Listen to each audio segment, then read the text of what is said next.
Без сабакі таксама не маглі абысціся беларускія прыкметы.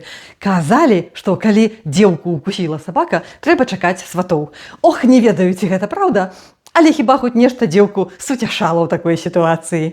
Калі ж гэтая дзеўка моцна хацела замуж, а сабака яе не ўкусіў, то ёй раілі на каляды кінуць сабаку скарынку хлеба, а на скарыначцы папярэдне выціснуць крыжык. Сабакі былі і хатнімі доктарамі, а таксама ветэрынарамі.